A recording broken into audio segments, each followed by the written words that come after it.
Hola, buenas noches a todos. Saludos desde Gotemburgo, Suecia. Vamos a empezar nuestra sesión aquí en el curso de las escuelas filosóficas espirituales. Y vamos a empezar con tres oraciones y postraciones. Empezamos. Onamo Manjurshije Namo Surije Namo Tamasiri Yeso.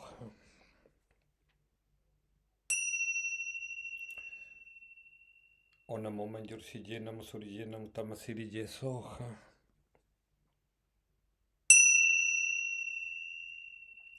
Onamo Manjurshije Namo Surije Namo Tamasiri Yeso.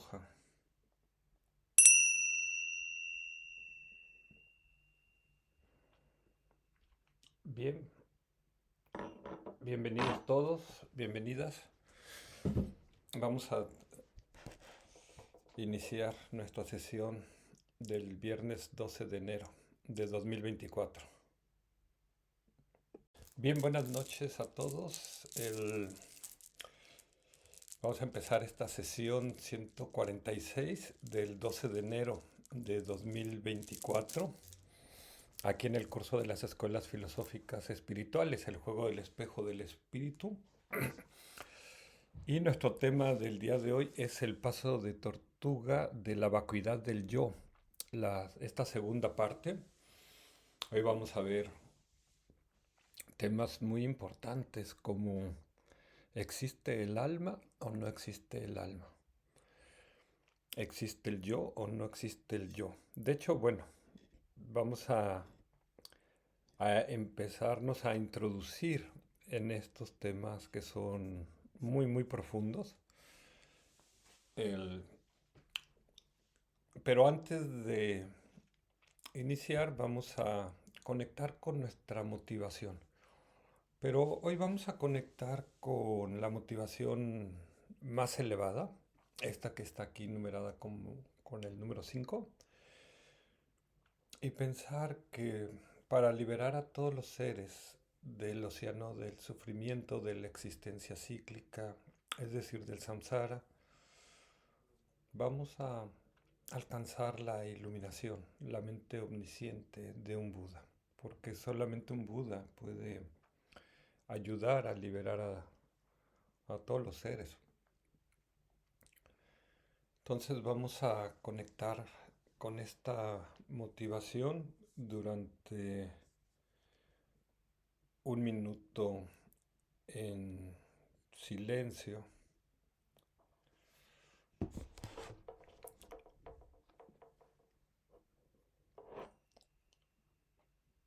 Empezamos.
Ok. Y vamos a meditar un poquito en el estado mental 2. Vamos a hacer 7 respiraciones unipuntuales, poniendo toda la atención en el punto blando, en el punto de contacto. Empezamos.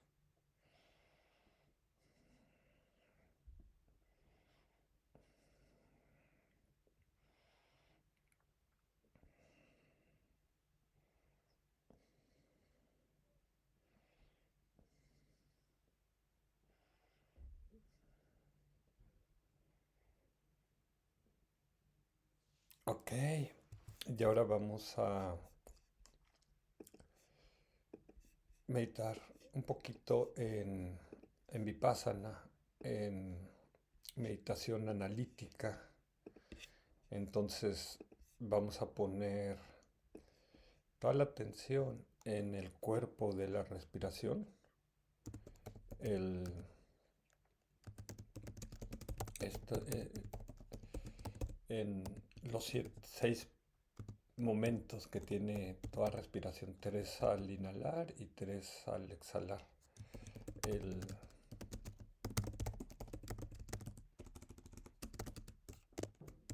lo estoy poniendo aquí. Ok, entonces vamos a hacerlo. Empezamos.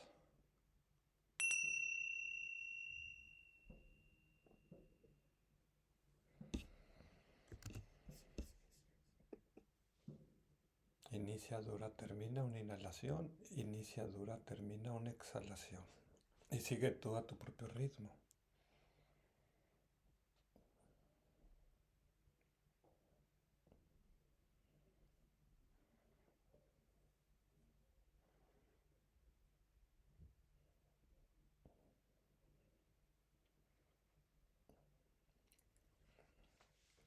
Ok, y ahora vamos a entrar al estado mental 3, a Open Awareness o conciencia abierta.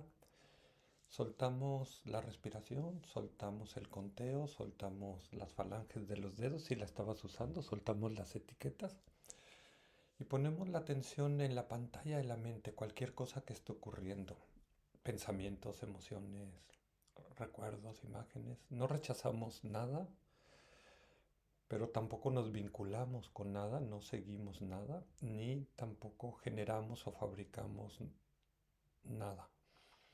Simplemente estamos observando cualquier cosa que pase por el escenario de nuestra mente. Empezamos.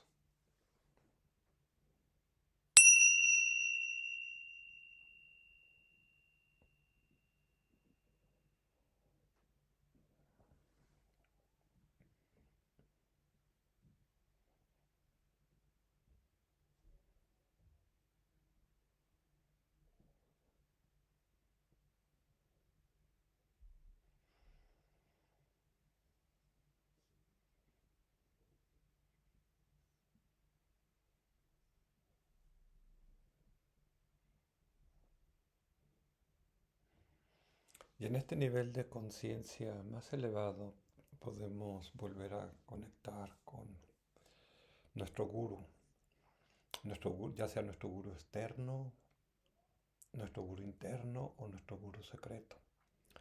Namo Guruye, Namo Guruye, Namo Guruye, Lama Cheno, Lama Cheno, Lama Cheno. Lama piensa en mí, Lama piensa en mí, Lama piensa en mí. Lama ayúdame a reconocer la vacuidad del yo para poder liberarme del samsara. Y sin salir del estado mental 3, pues empezar a igual moverte. Igual si quieres abrir los ojos, si los tenías cerrados.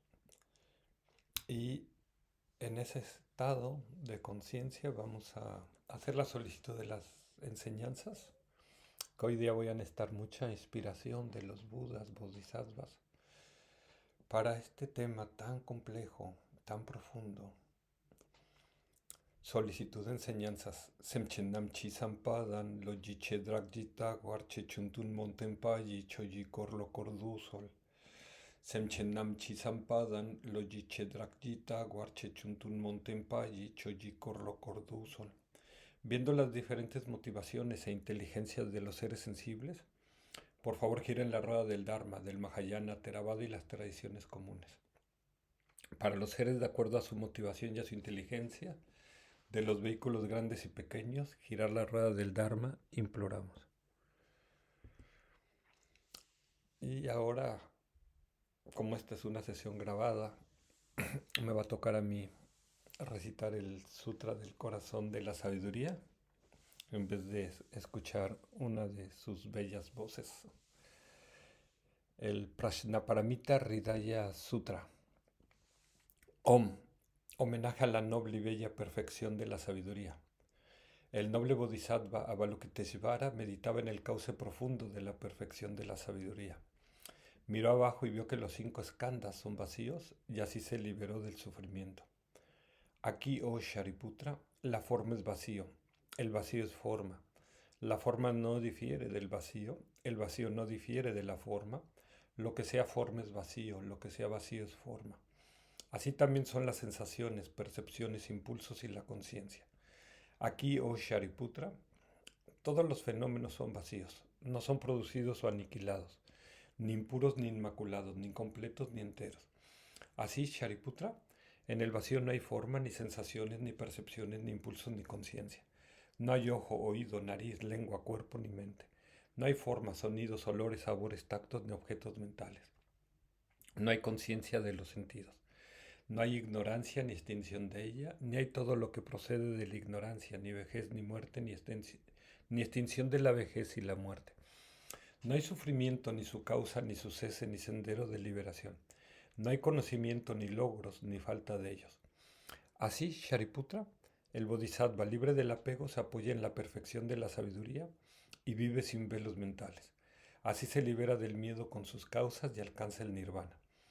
Todos los Budas del pasado, del presente y del futuro se despiertan a la suprema y perfecta iluminación apoyándose en la perfección de la sabiduría. Conoce que Prajnaparamita es el mantra de gran sabiduría, el mantra más elevado que jamás ha sido igualado y que extingue todos los sufrimientos. Escucha la verdad infalible de Prajnaparamita. Gate para Sangate Bodhisvaja. Así termina el corazón de la perfección de la sabiduría. Y ahora vamos a hacerle una postración a Prajnaparamita, la Buda de la sabiduría, la madre de todos los Budas. Y vamos a recitar 21 veces su mantra.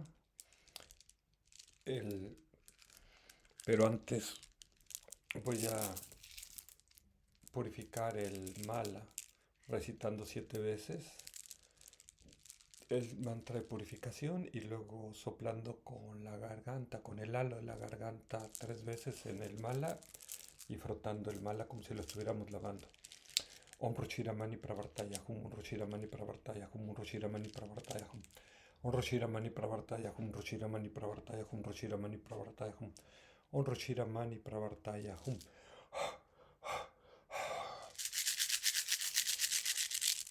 Estos dicen incrementa como 1.000.000 de veces los mantras recitados. Ok, entonces vamos a empezar.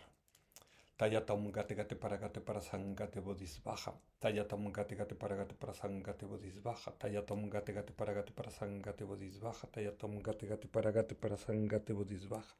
Tayatam gate gate para sangate bodhisvaja. Tayatam gate gate para sangate bodhisvaja. Tayatam gate gate para sangate bodhisvaja. Tayatam gate gate para sangate bodhisvaja. Tayatam gate gate para sangate bodhisvaja. Tayatam gate gate para sangate bodhisvaja. Tayatam gate gate para sangate bodhisvaja. Tayatam gate gate para sangate bodhisvaja. Tayatam gate gate para sangate bodhisvaja. Tayatam gate gate para sangate bodhisvaja. Tayatam gate gate para sangate bodhisvaja. Tayatam gate gate para sangate bodhisvaja. Tayatam gate gate para sangate bodhisvaja. Tayatam gate gate para sangate bodhisvaja. Tayatam gate gate para sangate bodhisvaja. Tayatam gate gate para sangate bodhisvaja. Tayatam gate gate para sangate bodhisvaja. Ok. Muchas gracias. Bienvenidos todos otra vez. Y vamos a dedicar esta sesión a la transición de mi hermana Tamara y también a al papá y a la abuelita de nuestra compañera Nisarandini, que ayer tuvieron un accidente automovilístico. Y también se lo quiero dedicar a María Alba, que está viviendo momentos difíciles, para que todo sea auspicioso, para que todos puedan estar bien, en paz y felices. Y vamos a empezar esta sesión de la vacuidad del yo, esta segunda parte, decíamos, meditar en la vacuidad del yo puede limpiar mucho karma y al mismo tiempo nos puede llevar hacia la liberación del sufrimiento, hacia la liberación del samsara. Entonces, son enseñanzas muy elevadas que si logramos meditar luego en ellas y tener una percepción directa, no conceptual, de la vacuidad del yo, puede ser de mucho beneficio para nosotros y para muchos seres. Pero habíamos advertido también que es peligroso. El entender mal la vacuidad del yo nos puede también llevar al infierno. Entonces, son delicadas estas enseñanzas, pero con el permiso de los gurús y dado los tiempos que estamos viviendo hoy día en el mundo, es que se han liberado estas enseñanzas, estas profundas enseñanzas. Entonces, con respeto vamos a tratar de poder aprender un poco de ellas. El, Primero vimos en El Salto del Tigre las 5 vacuidades. La vacuidad del yo, el número 1. La vacuidad de que hoy es la que vamos a profundizar ahora en el paso de tortuga. Vimos también la vacuidad de el mundo, de los fenómenos, la vacuidad de la experiencia, luego vimos la vacuidad de la naturaleza de la mente, del Tathagarbha, y luego la vacuidad de las opiniones. ¿Por qué es tan importante meditar en la vacuidad? Quería descansar un poquito en este tema. Y voy a hacerlo en base a esta historia de Atisha. Dice, una vez uno de sus discípulos le preguntó a Atisha, ¿es posible que alguien que haya percibido profundamente la vacuidad alcance la budeidad con tan solo la sabiduría y la meditación en la vacuidad? Y Atisha respondió, cualquier cosa que percibas, cualquier cosa que proclames, sea lo que sea, no hay nada que no provenga de tu propia mente. Comprende que esa percepción de la mente está vacía. Entender la no dualidad de lo que percibe la mente y de la vacuidad es sabiduría. Meditar es concentrarse continuamente en esta sabiduría sin distraerse. Las obras son la acumulación de mérito y de sabiduría mientras logras ver por medio de esta meditación que todo es como una ilusión. Cuando te halles bajo la influencia de estas tres, su práctica vendrá a ti incluso en sueños. Cuando eso te suceda en los sueños, te ocurrirá también en el momento de la muerte. Cuando te ocurra en el momento de la muerte, estará presente en el bardo. Cuando esté presente en el bardo, con toda certeza lograrás el siddhi superior y llegarás a ser un Buda. ¡Guau! En un solo párrafo, Atisha nos revela todo el camino. Nos dice que cualquier cosa que percibamos, cualquier cosa que digamos, todo proviene de nuestra propia mente. O sea, el, el yo y los fenómenos. Y dice, comprende que esta percepción de la mente está vacía.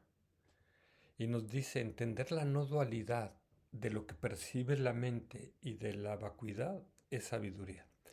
Y bueno, se dice muy rápido, pero ¿cómo hacerlo? Y eso es lo que vamos a empezar a ver en esta sesión, gracias a enseñanzas de grandes maestros. Y dice, meditar es concentrarse continuamente en esta sabiduría sin distraerse. Pero primero tenemos que saber, ok, ¿cuál es esa sabiduría? Y dice, las obras son acumulación de mérito y sabiduría mientras logras ver por medio de esta meditación que todo es como una ilusión. Es decir, a veces necesitamos tres cosas. Primero, tener obras virtuosas, tener un comportamiento ético y acumular mérito. Esto va a hacer que podamos tener una mente más tranquila y que se nos abra las puertas de la percepción, de la sabiduría. Entonces, cuando juntamos esto, la ética, con la meditación y la sabiduría, es cuando podemos alcanzar la liberación. Entonces, él nos dice que todo lo que percibimos llega por nuestras seis puertas, las cinco puertas de los sentidos y la puerta de la mente. No hay nada que pueda llegar de este mundo, de esta vida, por otro lugar. Entonces, el, pero de estas seis puertas, pues la puerta más importante aquí es la puerta de la mente, para comprender estas enseñanzas. Y el problema es que nuestra mente hoy día está encadenada, apegada a las aprehensiones dualistas de sujeto y objeto, y que es una manifestación burda. Y tenemos que ir yendo de lo burdo a lo sutil y luego a lo muy sutil, de lo externo al interno, quizás luego dar un paso hacia el cuerpo, la mente, a Namo Rupa. Eso se hace con las meditaciones vipassanas. Luego a la conciencia y a los objetos mentales. Y finalmente llegar hasta la claridad y la vacuidad. Es decir, siempre tenemos este par, un sujeto y un objeto, pero incluso tenemos que ir un pasito más allá cuando se funden el sujeto y el objeto, cuando rompemos la dualidad. Y lo que nos dicen los maestros es que esta claridad y la vacuidad es algo desconocido para nosotros, algo muy sutil, algo muy vago, algo indefinido, algo inexpresable, algo inefable, y nos causa inseguridad o miedo. Y entonces nos aferramos a lo seguro, a lo conocido, lo que podemos ver y tocar, a donde podemos agarrarnos, el cuerpo o el mundo o el yo, ¿sí? O nuestra mente ordinaria. Y dicen los maestros, debería ser al revés. Lo que nos debería dar seguridad es la claridad y la vacuidad, porque todo sale de ahí surge o nace todo, es nuestra verdadera esencia, nuestra esencia búdica, pero muchas veces pues estamos más aferrados a lo que podemos ver y tocar, el- a las cosas materiales, a las cosas externas, porque no hemos aprendido a girar nuestra mente hacia el interior. Y es algo que vamos a tener que hacer con estas enseñanzas. Pero permitamos que un gran guru, el Mahasiddha Virupa, nos explique la importancia de meditar en la vacuidad. Dice Virupa en un texto que se conoce como Lada, en Dzogchen Mahamudra, dice, al separarse de la dualidad de observación y observador, la mente logra la autoliberación de la división. Al aplastar al practicante artificial, la mente se libera de luchar y buscar. Al descartar la preocupación por el fruto del desarrollo interno, el meditador se libera de la esperanza y el miedo. Al eliminar el sentido del yo o de mí, la mente sale victoriosa en su batalla contra adversarios internos. Al desmantelar el aferramiento a la sustancia, el meditador obtendrá la liberación de ambos, samsara y nirvana. Y bueno, lo quise representar de esta forma, como podemos ver en la pantalla. Nos habla de cinco cosas que podemos hacer en nuestro camino espiritual. Primero dice separarnos de la dualidad del observador y el observado. Esto que hablábamos del sujeto y el objeto. Dice, de esa manera la mente logra autoliberarse de la división o del dualismo, el yo y los otros, yo y el mundo, ¿no? mi mente y mi cuerpo, el bien y el mal. Ese dualismo nos tiene atrapados aquí en el samsara. Y para esto vamos a necesitar estas meditaciones que vamos a hacer hoy, estas enseñanzas. Luego dice, al aplastar al practicante artificial, la mente se libera de luchar y buscar. ¿Y quién es ese practicante artificial? Es ese yo que siente que tiene existencia inherente por sí mismo desde su propio lado. Hoy, la sesión pasada empezamos a hablar de esta raíz del samsara, que es la ignorancia de creer que hay una existencia inherente. Y con lo que vamos a ver hoy vamos a empezar a ver cómo liberarnos de esa ignorancia. Luego dice, al desmantelar el aferramiento a la sustancia, el meditador obtendrá la liberación de samsara y nirvana. Y pues siempre estamos apegados a cosas externas, a placeres, a cosas materiales, a objetos o seres, a momentos o situaciones.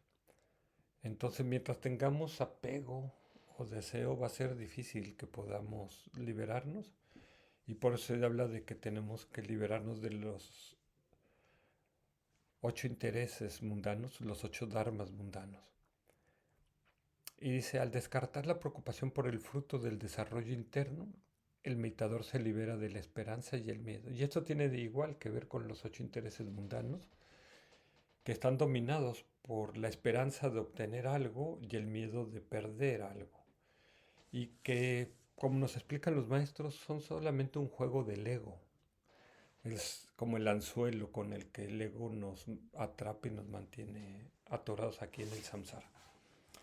Y luego dice, al eliminar el sentido del yo o de mí, la mente sale victoriosa en su batalla contra adversarios internos. Esos adversarios a veces les llaman los maras internos, el, que son como nuestros demonios internos, que es el yo interno, que tiene este aferramiento, ¿no?, a sí mismo, cuando en realidad a lo mejor ni siquiera existe, es como un fantasmita, pero llevamos vidas y vidas creyendo que nosotros somos Él. Entonces, vamos a continuar. Y aquí nada más vamos a ver este paso 1. Vamos a tener 5 pasos, pero no nos va a dar tiempo hoy de ver los otros. Entonces vamos a ver este paso que es la vacuidad o inexistencia de una persona permanente, unitaria e independiente. ¿Qué significa esto? Una persona permanente, unitaria e independiente.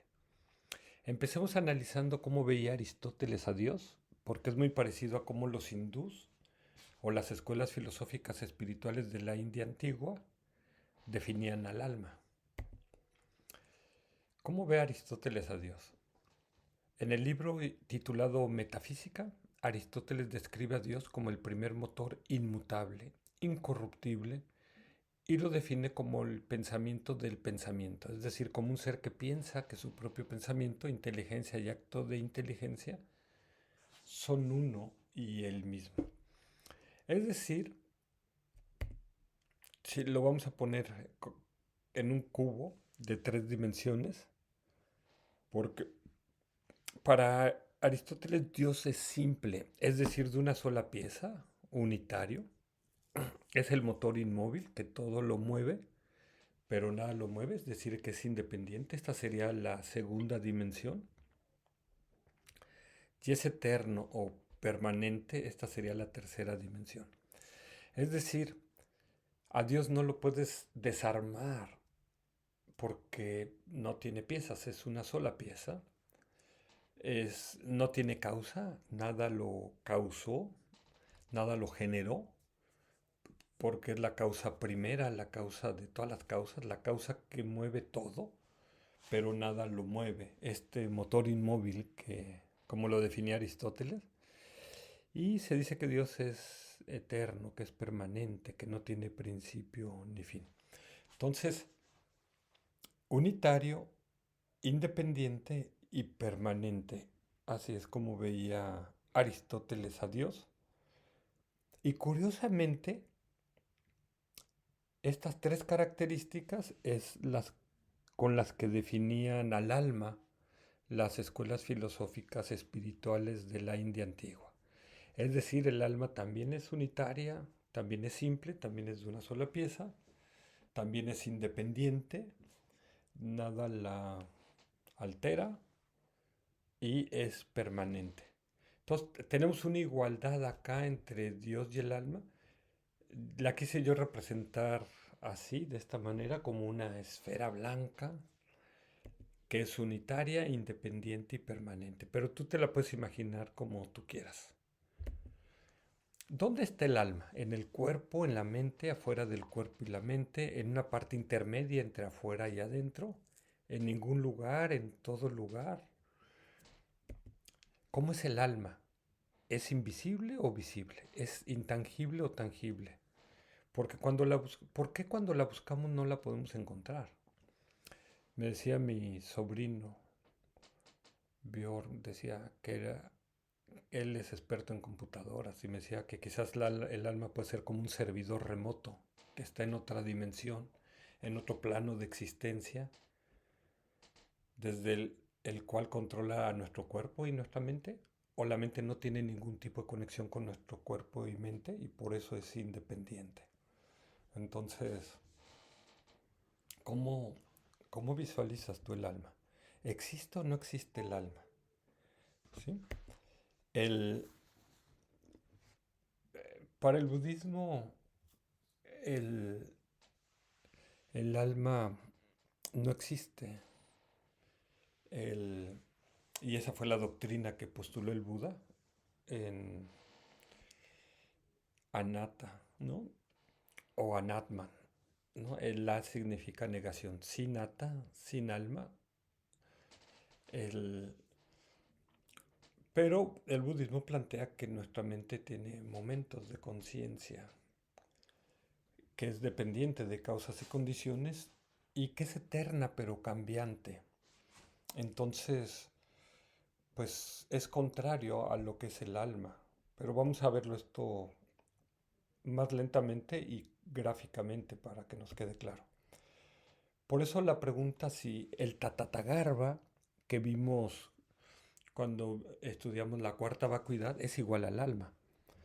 Cuando se dice que el Tatatagarbha es no nacido y no muere, que es eterno, pero la diferencia con el alma es que el Tatatagarbha sí cambia y el alma no cambia. Se dice que el Tatatagarbha es independiente de causas y condiciones, por eso está en la verdad última, pero finalmente el Tatatagarbha está compuesto de momentos de conciencia y estos momentos de conciencia pues, de alguna manera cambian, el alma no. Y se dice que el alma es eterna, permanente, pero la mente, aunque es eterna, es cambiante, el alma no. Esto lo aprendí yo de un texto muy importante, el que es el de Geshe Kelsang Wanmo, cuando estaba explicando el primer sello. Se dice que el budismo tiene estos cuatro sellos que diferencian al budismo, a la filosofía budista, de cualquier otra filosofía. Para que algo sea budista, tiene que cumplir estos cuatro sellos. Ahorita no vamos a hablar de los cuatro, nada más voy a hablar del primero, que dice todos los fenómenos condicionados son impermanentes. Entonces Geshe Kelsang explica, dice, el primer sello establece que los fenómenos producidos por causas y condiciones son impermanentes. La definición de impermanente es aquello que es momentáneo. La definición de permanente es un fenómeno que no es momentáneo. Ser momentáneo no significa simplemente existir por un momento, sino cambiar momento a momento. Tampoco significa que algo que es impermanente cambie a cada momento en algo completamente diferente, ya que el cambio momentáneo se refiere principalmente a un cambio muy sutil y por lo tanto puede no ser obvio para nosotros. Por ejemplo, aunque las moléculas que constituyen una mesa cambien de un momento a otro.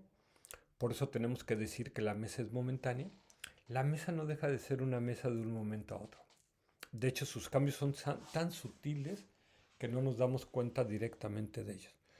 Por lo tanto, todo lo que es impermanente es necesariamente un fenómeno que cambia momento a momento, mientras que lo que es permanente es necesariamente un fenómeno que no cambia momento a momento. Y aquí vino estas dos líneas que, ¡pum!, fue como un insight, fue como encontrar esta sabiduría, como penetrar en lo que es la mente. Dice, sin embargo, es importante entender que algo que es impermanente puede existir eternamente. Es decir, su continuo puede continuar para siempre. Por ejemplo, la mente. ¡Wow! O sea, esto para mí fue toda una revelación, porque para mí solamente existía, ¿es permanente o es impermanente? ¿Sí? ¿Es eterno o no es eterno? ¿Cambia o no cambia? Y aquí nos dice que la mente, aunque es impermanente, porque la mente puede existir eternamente, se dice que la mente no tiene principio ni final, que no ha nacido y por lo tanto no puede morir, pero nos dice que el continuo de la mente, ¿sí? El cambia, ¿sí? Entonces es impermanente este continuo, ¿sí? O sea, tenemos un momento de conciencia y luego otro momento de conciencia y otro momento de conciencia. Incluso cuando muera, sigo teniendo momentos de conciencia y se explica en el budismo que este cuerpo que tengo se lo puedo deber, le puedo agradecer a mi padre y a mi madre por haberme dado este cuerpo, pero que esta mente ya preexistía antes de que incluso ellos se conocieran o que me gestaran. Porque una mente solamente puede venir de un momento de conciencia y de otro momento de conciencia y de otro momento de conciencia. Entonces, cuando morimos, ese continuo no muere con nosotros. Ese flujo de momentos de conciencia nunca termina. El, entonces, si no existe el alma, ¿qué es lo que reencarna o lo que renace? Vimos, aquí puse en esta tabla las 9 escuelas filosóficas del lado izquierdo. Acá, déjenme poner acá una franja. Esta en, aquí en rojo, estas escuelas filosóficas creen en el alma, el, pero también las tradiciones teístas, ¿no?, creen en el alma. Entonces lo voy a extender acá. Y creen en la reencarnación. En cambio, el budismo no cree en el alma y habla del renacimiento. ¿Sí? Entonces, esto vamos a ir profundizando, ¿no? No me voy a detener mucho en esta tabla, pero sí comentar que ¿qué es la reencarnación? Se dice es volver a encarnar. Es como que el alma al morir sale de este cuerpo y luego reencarna, toma la carne de otro cuerpo. Es decir, el alma pasa de un cuerpo muerto a uno vivo. Tiene un nuevo cuerpo. Por eso habla de encarnar. Mientras que el renacimiento es volver a nacer. Es decir, tanto el cuerpo como el alma son nuevos, distintos, complementarios. Esto es lo que nos explican acá en este sitio. Y otros maestros dicen, ¿cuál es la diferencia entre renacimiento y reencarnación? Dice, las personas tienen diferentes opiniones sobre la vida después de la muerte y la mayoría de ellas son impulsadas por tradiciones religiosas. Los términos de renacimiento y reencarnación están conectados a estos dos tipos de creencias diferentes. La reencarnación es la creencia de que el alma de una persona sobrevive incluso después de la muerte. Así el alma toma un nuevo cuerpo en el próximo nacimiento. Es solo la migración del alma de un cuerpo a otro. El concepto se ha definido en detalle en el hinduismo, donde se considera que una persona está compuesta de dos principios. Uno es el alma y el segundo es el cuerpo, que es materialista y de naturaleza temporal. Después de la muerte el cuerpo perece, pero el alma existe y simplemente se transfiere a otro cuerpo.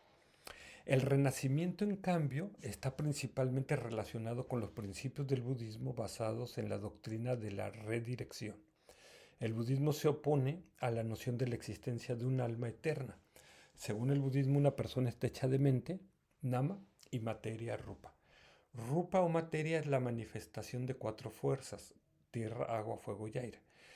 Considera que la mente es el ingrediente más importante de un ser. Cuando una persona muere y renace de nuevo, entonces no es absolutamente igual ni completamente otra. Se define como la continuidad de un flujo de vida de solamente partículas. Refleja solo una conexión causal entre la vida anterior y la vida siguiente. Por lo tanto, estas dos palabras proporcionan una perspectiva totalmente diferente hacia la vida después de la muerte. Y aquí quería hacer una advertencia. No saques una conclusión rápida si existe el alma o no existe el alma. Esto es algo que no tienes que asumir, ni siquiera porque el Buda lo haya dicho, y mucho menos si yo digo algo, o incluso porque lo digan los maestros. Esto es algo que tú mismo en meditación tienes que averiguar si esto existe o no existe, y de esto se va a tratar esta sesión. ¿Cómo hacer esa meditación? ¿Cómo la hacemos? ¿Qué hacemos para hacer esta investigación? Y que nosotros tengamos una percepción directa, no conceptual, de esto que estamos hablando, de la vacuidad del yo. Entonces, en la reencarnación lo quise representar así, ¿no? Tenemos esta vida, la muerte y luego la próxima vida. Y en la reencarnación consideran que existe el alma. El alma obviamente pues nadie la ha visto, no sabemos cómo dibujarla, pero yo la quise poner aquí con este botoncito azul. Entonces, la persona tiene un alma en esta vida, acá.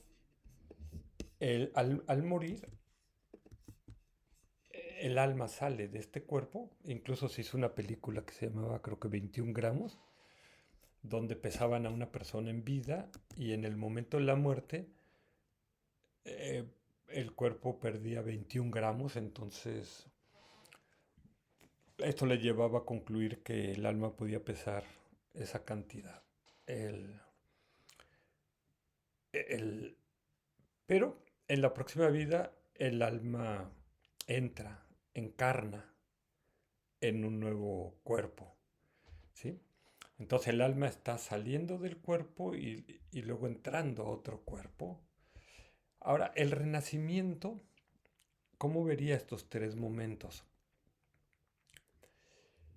Vemos que en esta vida fuiste esta persona, eres esta persona, pero en el momento, por ejemplo, que yo muera, el, el cuerpo queda tirado en el camino como un leño seco, sin ningún valor, como decía el Buda, pero no se interrumpe el flujo de los momentos de conciencia. Aquí que esto que puse como MC.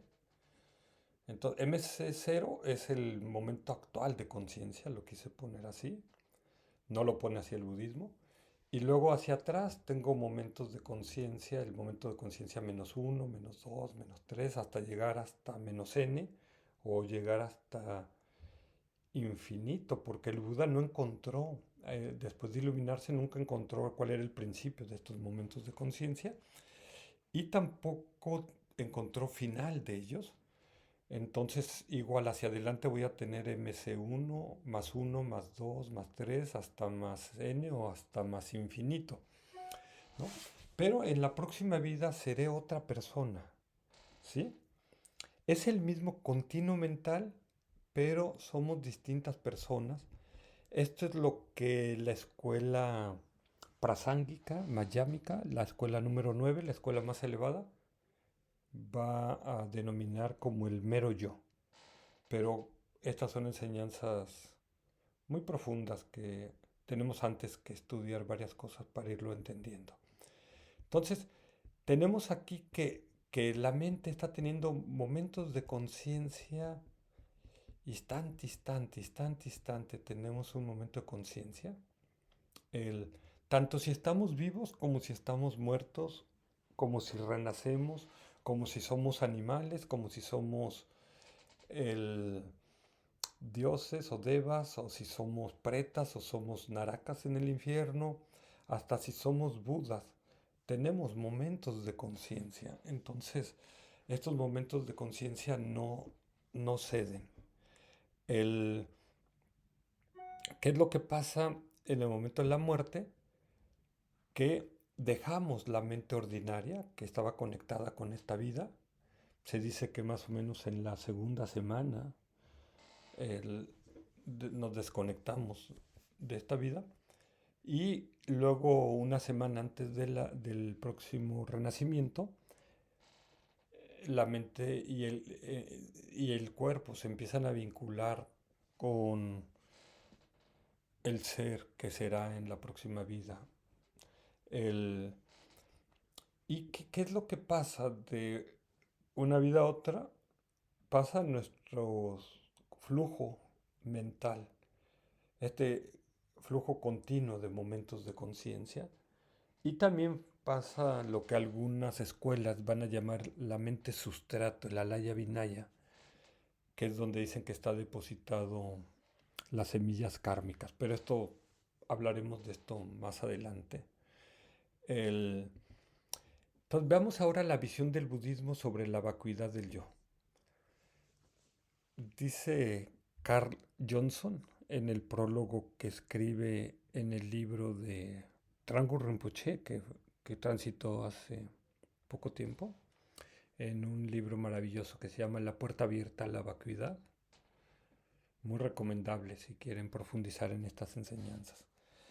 Dice, anterior a la vida del Buda, varias filosofías indias sostuvieron que cada persona tenía un yo o ego, en sánscrito Atman, en tibetano Dak, que de acuerdo con el Bhagavad Gita es eterna, no nacida, inmortal, innumerable, primordial y que todo lo penetra. Si se dan cuenta, están hablando de estas tres dimensiones, ¿no? Pero en otro orden. Empieza con eterna, que era permanente, no nacida, ¿sí? O sea, que no está causada por nada. Inmortal, que es lo mismo que eterna.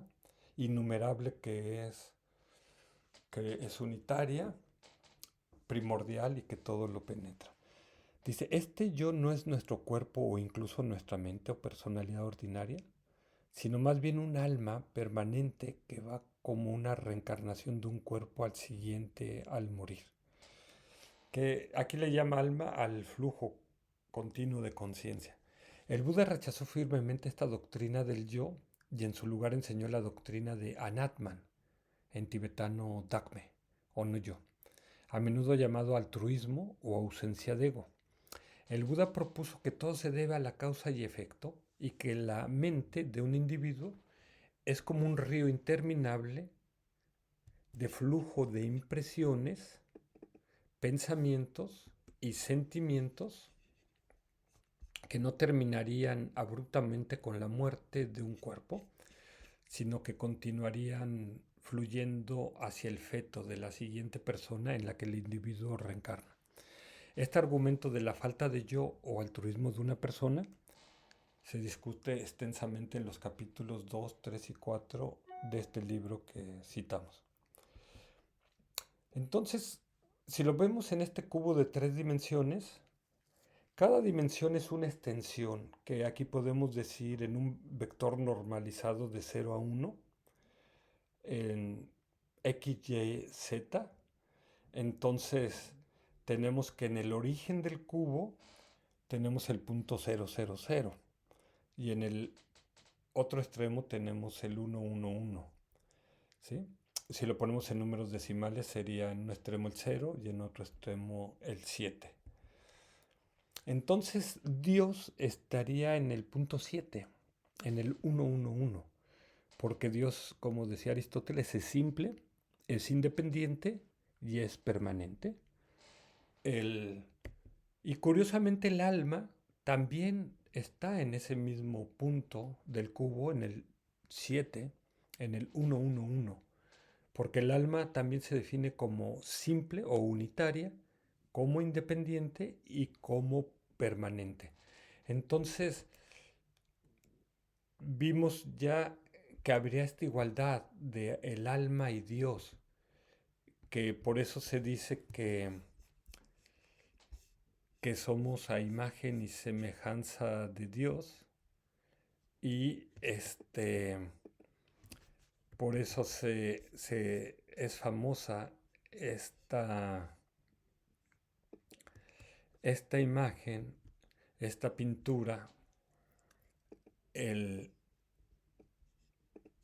de, el- de Miguel Ángel, la creación de Adán en la Capilla Sistina, el, donde Dios está creando al hombre ahí a su imagen y semejanza, ¿no? Y está simbolizado con estos dos dedos, el dedo de Dios y el dedo del hombre que casi se tocan.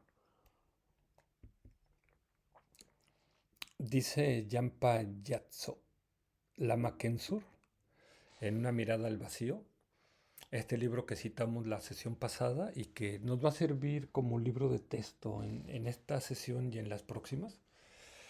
Si lo pueden adquirir y leer, estudiar, va a ser el mejor regalo que se puedan hacer en esta vida y quizás en las que siguen. Dice, los argumentos que refutan la existencia de un yo unitario, permanente e independiente, se pueden aplicar a la noción de alma y a la idea de un creador externo, ya que se dice que tienen los atributos de permanencia, unitarismo e independencia que ambos tienen. ¿Sí? Ok, entonces aquí un gran maestro, un gran gurú, nos está validando esta representación gráfica matemática que, que estamos representando con este cubo. Y si ponemos los valores del cubo, de hecho pueden buscar estos, estas explicaciones de este cubo en el modelo U-Cube. Déjense lo pongo acá. Es un modelo que hace algunos años trabajé con mi socio Rami Schwartz. El, pueden encontrarlo así en las redes sociales, ese libro, esas explicaciones. El, y aquí nos vamos a ver una explicación pequeña, ¿no? Entonces tenemos, decíamos, tres dimensiones en X, Y, Z y cada dimensión es una extensión que va de 0 a 1. En la parte X unitaria va de lo compuesto a lo simple. Entonces vemos que el alma, decíamos, es simple. En cambio el yo no es simple. El yo está compuesto de partes. Por ejemplo, el cuerpo y la mente, ¿no? Son dos partes. O los cinco skandhas, que es el cuerpo, la forma, y de la mente son las sensaciones, las percepciones, las formaciones kármicas y la conciencia. Entonces, habría cinco partes de este yo. Entonces, si es compuesto, pues ya no califica con las características del alma. Igual, el yo es interdependiente o dependiente, ¿sí? Porque dependemos de la unión de nuestros padres, dependemos de la comida, dependemos del agua, dependemos del oxígeno, dependemos del sol, dependemos de los demás, dependemos para existir, dependemos de tantas cosas. En cambio, el alma, decíamos, es independiente. Entonces estamos viendo cómo el yo y el alma son como antípodas, están en dos extremos distintos. Y también el yo es impermanente, porque pues yo hasta que he visto, pues he envejecido, he enfermado de vez en cuando, y hasta donde sé, pues voy a morir, como ahora acaba de morir mi hermana. Entonces, que esa es la gran lección que me deja mi hermana, ¿no? Que todos somos impermanentes, la misma lección que nos dejó el Buda. En tanto el alma se dice que es permanente. Entonces, si yo soy compuesto, interdependiente e impermanente, este yo no es el alma, porque el alma, decíamos, es simple, independiente y permanente. ¿Sí? Aquí se esconde una enseñanza muy profunda. Yo la quise representar, quizás un poco a título de broma, ¿qué separa el yo del alma? Y yo decía, es la raíz de 3, 1.73, 20, 50, 80, ta, ta, ta, ta, ta, ta, ta. ¿Sí? Lo podemos ver aquí en el cubo, porque el yo está en el punto 000 y el alma está en el 111. El yo está en el punto 0 o el alma está en el punto 7 en numeración decimal. Entonces, si sacas la raíz, si tratas de medir esa línea, vas a encontrar que es la raíz cúbica de 3. ¿Sí? Ese es, entonces no es lo mismo, no es lo mismo, déjenme ponerlo acá. Es el, es- podríamos ponerlo como una ecuación. El yo no es igual al alma, ¿sí? Pero a veces el idioma, el lenguaje es muy limitado y a veces usamos, decimos mi alma, o yo. El, pero aquí estamos viendo que matemáticamente no son lo mismo, ni tampoco lógicamente, ni conceptualmente, ni en definición. Entonces es muy importante en las escuelas filosóficas tener muy claras las definiciones, los conceptos. El, y la pregunta es, ¿el Buda no dijo no yo, sino dijo no alma? ¿O tampoco hay yo? Y por eso habló de la vacuidad del yo.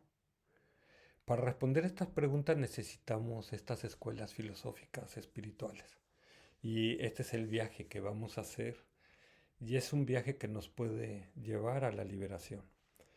El, ¿Qué es el alma o no alma?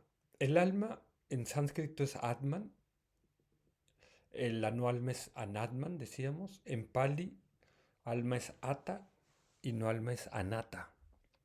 En tibetano el alma es Dak y no alma es Dakme.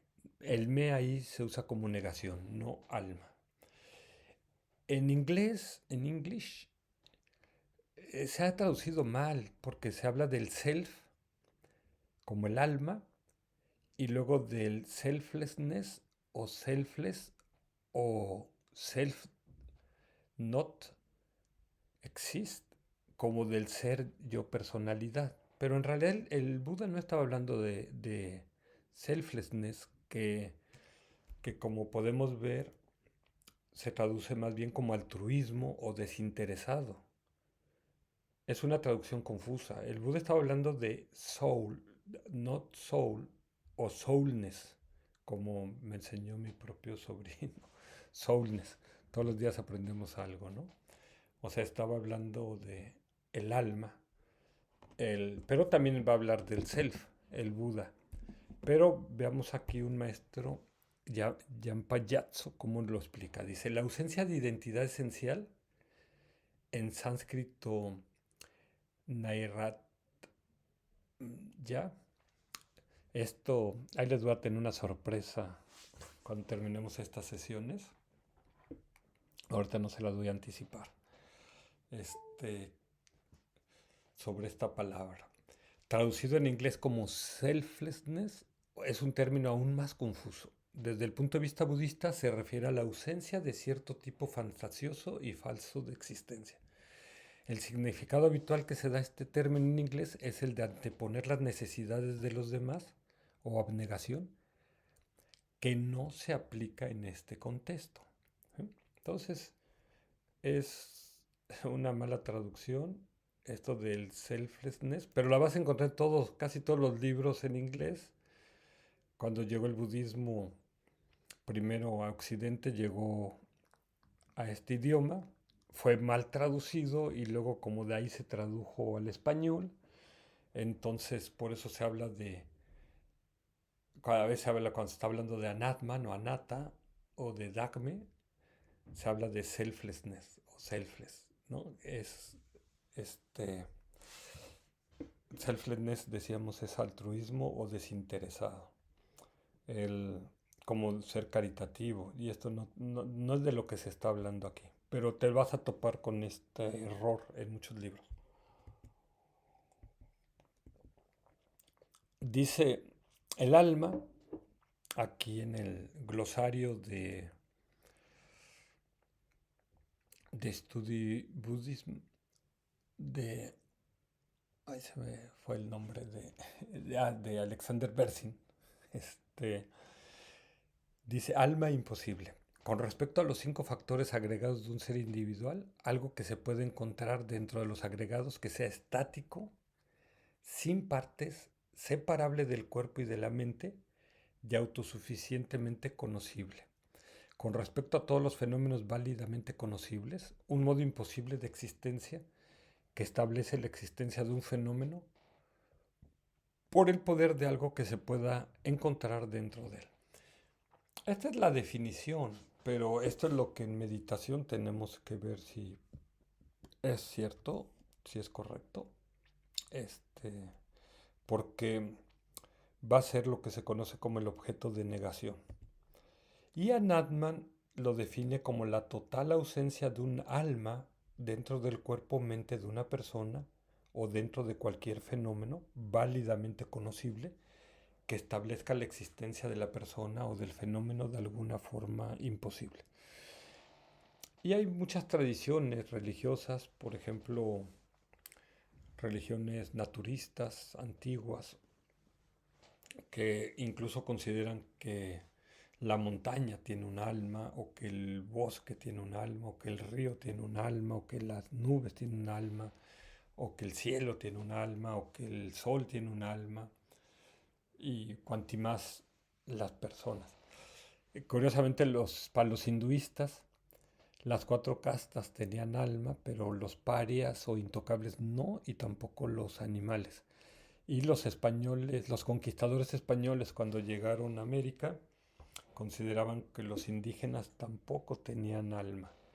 Entonces es curioso cómo a lo largo de la historia y a lo largo de todas las tradiciones religiosas, a veces se asignan almas y a veces se decreta que la tienes o no la tienes, ¿no? Es como un estatus, como algo que te da categoría si la tienes. Y el Buda de repente sorprendió a todo el mundo cuando dijo, no hay alma, esta doctrina de Anatman. Pero previamente los lokayatas o los nihilistas o materialistas, ellos tampoco creían en el alma, ¿sí? Y por eso quizás se les decía a los que han llegado lejos. Pero eso lo vamos a ver más adelante con una gráfica para que nos lo deje un poquito más claro. Entonces, lo que está hablando aquí Alexander Berzin, sí que no puse aquí su nombre, pero dejen ponerlo acá, que es Alexander Berzin, el de Study Buddhism. Dice, lo que es imposible es un alma sin partes, autosuficiente y estática. O lo que es lo mismo, unitaria, independiente, permanente. ¿Sí? El, dice Jan Payazzo, los argumentos que refutan la existencia de un yo unitario, permanente e independiente se pueden aplicar a la noción de alma y a la idea de un creador externo. Creo que ya lo había leído este párrafo. Ya que se dice que tienen los atributos de permanencia, unitarismo e independencia que ambos tienen. Perdón, aquí lo repetí. Entonces, era bueno, vamos a quitarlo acá. Jan Payazzo en Lama Kensur, en una mirada al vacío, nos dice, ningún sistema budista afirma la existencia de una persona que sea totalmente separada o una entidad diferente de sus agregados. Esta afirmación solo la realizan algunos filósofos no budistas que, por ejemplo, sostienen la existencia de un creador separado de los agregados, la existencia de un principio universal o cósmico del que todo se forma y la existencia de un yo, un ser o un alma permanente, unitaria e independiente. ¿Sí? Entonces, esto va a separar finalmente a las religiones teístas y a las escuelas filosóficas no budistas de la parte del budismo. ¿Sí? Es en, Dice, aunque podamos creer que hay un yo permanente, unitario, independiente, autosuficiente, una persona sustancialmente existente o una persona con existencia inherente, tenemos que examinar si estas nociones son ciertas. ¿Somos lo que pensamos que somos? ¿Existimos bajo la forma que aparentamos? ¿O estamos siendo engañados por las apariencias o por nuestras falsas percepciones? ¿O estamos siendo engañados por nuestros sentidos? ¿O estamos siendo engañados por el ego, por el yo, a través de los 8 intereses mundanos, el, para precisamente mantenernos prisioneros en el samsara o prisioneros en la cueva de Platón, ¿no? Viendo sombras de lo que no somos para que no veamos esa luz cuando salimos de la cueva de lo que realmente sí somos. ¿Sí? Dice Jan Payazzo, no existe un yo permanente, unitario e independiente. Pero esto tómenlo como una hipótesis. ¿Sí? Eso es lo que vamos a tratar de averiguar. ¿Sí? Aquí él lo está afirmando, ¿no? Porque quizás él ya ha hecho esas meditaciones. Comencemos por el nivel más burdo de la ausencia de identidad esencial, la inexistencia de un yo permanente, unitario e independiente. Este análisis nos ayudará a refutar los tres atributos: la permanencia de la persona, que la persona sea unitaria o singular, y la independencia de la persona. El término permanente se refiere a que no surge y se desintegra.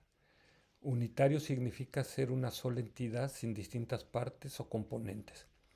E independiente significa que no depende de causas y condiciones. Ningún sistema budista de principios afirma la existencia de una persona con estas cualidades. En la filosofía budista, una persona que es permanente, unitaria e independiente se encuentra en el nivel más burdo de identidad esencial, en este caso del yo. La mente que se aferra o cree que la persona existe de esa manera se encuentra en el nivel más burdo de aferramiento a la identidad esencial o existencia verdadera. La no existencia de ese yo es el nivel más burdo de ausencia de identidad esencial o vacuidad.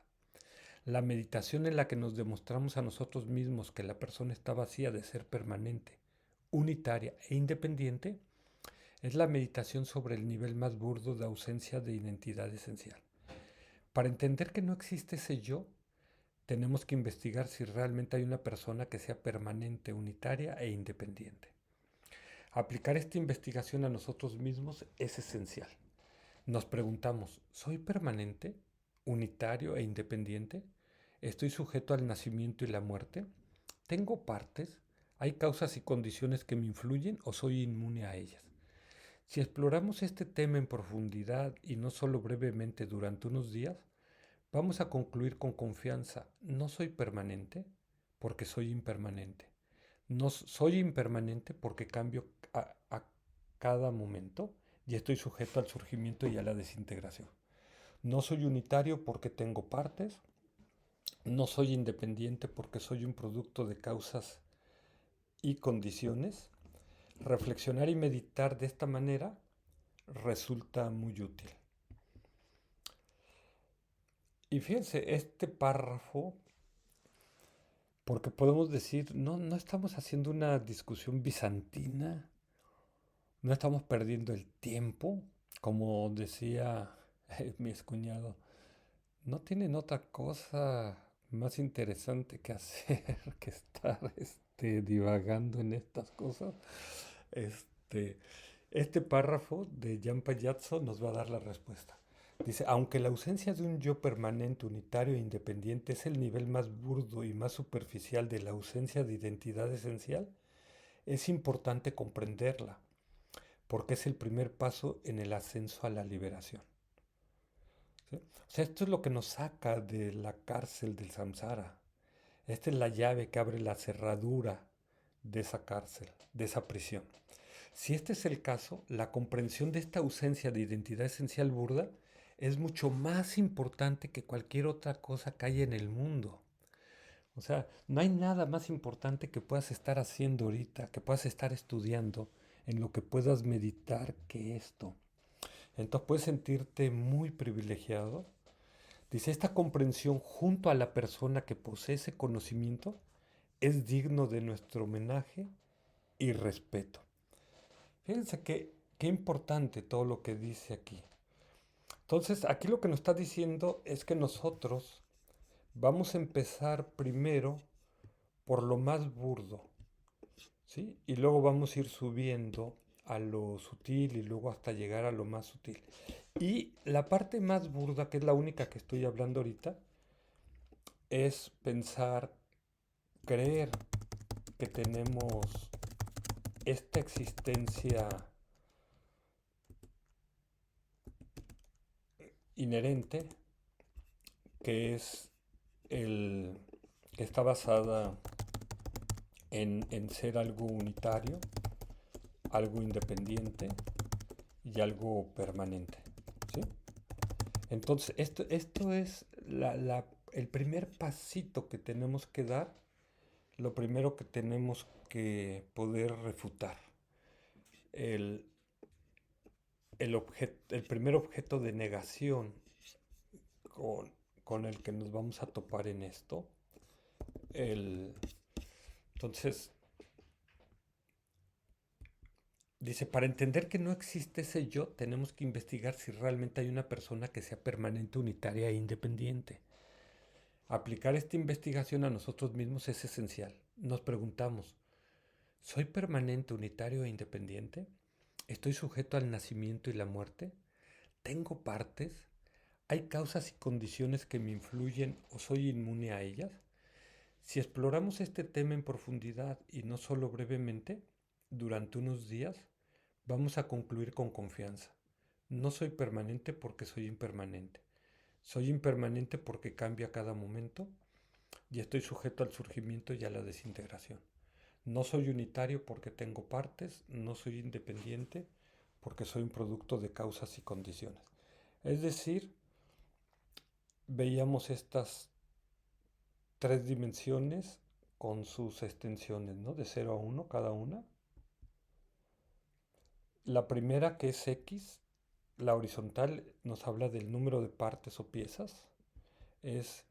Puedo ser múltiple o complejo o unitario o simple. No puedo ser las dos cosas.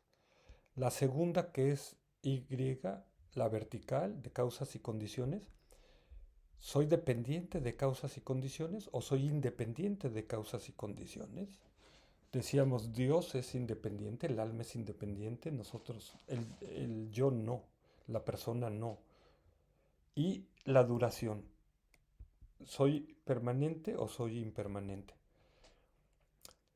Y dice, aunque podemos creer que hay un yo permanente, unitario, independiente, autosuficiente, una persona sustancialmente existente o una persona con existencia inherente, tenemos que examinar si estas nociones son ciertas.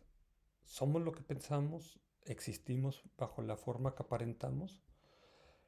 El, entonces, tenemos estos dos puntos extremos en el cubo. De un lado, la persona en el punto negro, que es impermanente, dependiente y compleja. Y del otro extremo, el alma, que es permanente, independiente y unitaria.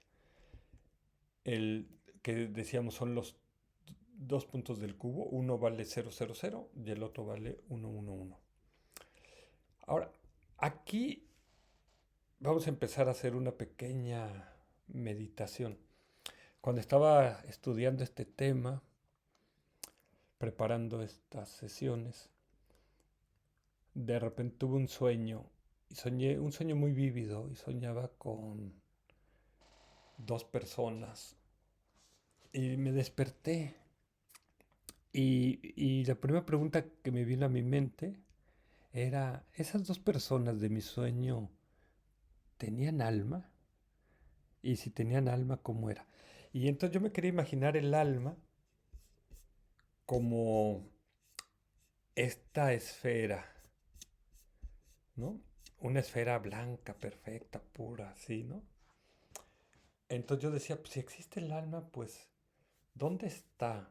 ¿No? La tienen en el cuerpo, la tienen en su mente.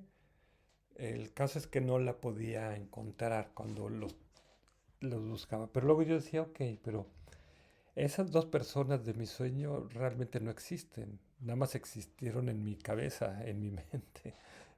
Al despertar, ¡fum!, se esfumaron. Pero las personas que están a mi alrededor, personas de carne y hueso, o, o yo mismo, tengo esa alma, ¿sí? ¿Y dónde está? ¿No? Porque si es algo permanente, algo unitario y algo que no tiene causas, ¿por qué no la puedo ver o por qué no la puedo descubrir? ¿No? ¿Dónde está? ¿Sí? Y esto nos va a dar aquí esta enseñanza sobre los tres tipos de fenómenos, nos va a dar un poco la respuesta a esto. Dice Jan Payaxo, dice, hay tres tipos de fenómenos: evidentes, escondidos y muy escondidos. Los fenómenos evidentes o manifiestos son los que son inmediatamente evidentes para nosotros. Todos los objetos que perciben nuestras cinco conciencias sensoriales son fenómenos evidentes. Las conciencias sensoriales no defectuosas perciben los fenómenos evidentes de manera directa, sin tener que depender del razonamiento o de la lógica. Los fenómenos escondidos, los dos, por otra parte, no se pueden identificar de inmediato. Para entenderlos hay que utilizar inicialmente el razonamiento. El razonamiento pertenece al ámbito de nuestra conciencia mental. Por ejemplo, los brahmanes, que recitaban los Vedas en la India antigua, creían que el sonido era permanente. La impermanencia del sonido no la puede conocer la conciencia auditiva de los seres ordinarios. Primero debemos entenderlo mediante la aplicación del razonamiento con el silogismo. El sonido es impermanente porque es el resultado de una serie de causas. No sé por qué, lo estuve tratando de investigar, por qué los brahmanes en la India antigua creían que el sonido era permanente. No me puedo imaginar por qué o cómo llegaban a esa conclusión. Me pareció algo muy interesante, pero no lo pude averiguar. El, y tenemos, dice, al igual que la impermanencia, la vacuidad también es un fenómeno escondido. Por tanto, al principio debemos utilizar el razonamiento para entenderlo. No podemos permanecer sentados, cerrar los ojos y esperar que el vacío de la existencia inherente aparezca en nuestra mente. Esto es especialmente cierto porque la existencia inherente aparece en todas las conciencias de los seres conscientes, excepto en el equilibrio meditativo de un arya sobre la vacuidad. Es decir, que es como si tuviéramos grabado o tatuado aquí en nuestra mente el, la existencia inherente, y es el de ignorancia. Y nosotros queremos que aparezca el vacío de la existencia inherente, pero no aparece solo, tenemos que traerlo. Y aquí nos está dando la clave de cómo vamos a meditar en ello. Dice, como todas nuestras conciencias convencionales están contaminadas, la única manera de darse cuenta inicialmente del vacío es mediante el razonamiento. Una vez que nos demos cuenta por medio de la inferencia, mediante la práctica de la meditación que combina la concentración en un solo punto de la permanencia pasible o shine o shamatha, con la investigación de vipassana o meditación analítica, obtendremos una comprensión directa y no conceptual de la vacuidad. Se dice que en ese momento la mente y su objeto son como agua que se mezcla con el agua. No hay percepción del sujeto y del objeto. Es decir, se rompe el dualismo y en ese momento te liberas. ¿Sí? O sea, en este párrafo nos está dando la esencia de lo que tenemos que hacer en meditación y en estudio. Continúa. Los fenómenos muy escondidos son aquellos que conocemos dependiendo de la palabra de un experto fiable en la materia. Por ejemplo, para conocer nuestra fecha de nacimiento, dependemos de nuestros padres. Del mismo modo, para comprender los detalles minuciosos del funcionamiento del karma y sus efectos, nos basamos en el Buda y sus explicaciones. Con el conocimiento de los 4 sellos, los tipos de ausencia de identidad esencial y la importancia de utilizar el razonamiento para comprender los fenómenos escondidos como la vacuidad, pasemos a investigar la naturaleza de la persona.